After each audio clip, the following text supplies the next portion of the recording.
8 গোপন বন্দিশালার সন্ধান, তুলে আনা ব্যক্তিদের রাখা হতো সাধারণ বন্দীদের সঙ্গেও। গুমের শিকার ব্যক্তিদের আটকে রাখা হতো এমন 8টির বেশি গোপন বন্দিশালা শনাক্ত করেছে গুম সংক্রান্ত তদন্ত কমিশন।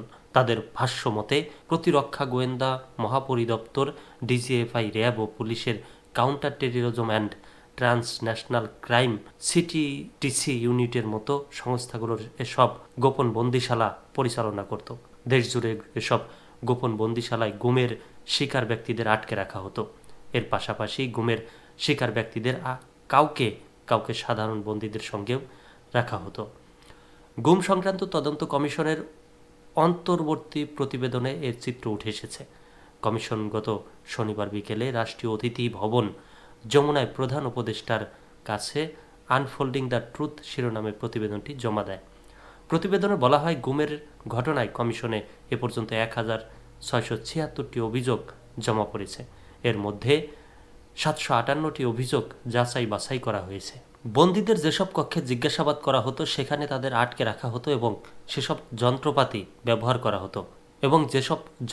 ব্যবহার করা হতো কমিশনের কর্মকর্তারা সেসব জায়গা পরিদর্শনে গিয়েছিলেন।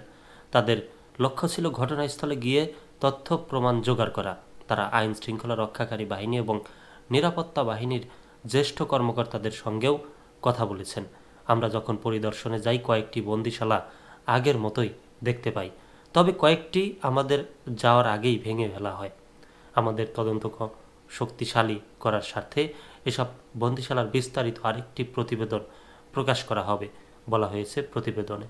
গোপন বন্দিশালা দেখতে তদন্ত কমিশন যেসব দপ্তরে গিয়েছে সেগুলো হলো ডিজিএফআই, সিটিটিসি, ডিএমপির ডিবির প্রধান কার্যালয়, চট্টগ্রাম মহানগর পুলিশের DB, rapid action battalion unit 2, 4, 7 ও 11, র্যাব 2, সিপিসি 3, র্যাবের সদর দপ্তর, চট্টগ্রাম কেন্দ্রীয় কারাগার এবং এনএসআই এর চট্টগ্রাম বিভাগীয় কার্যালয়।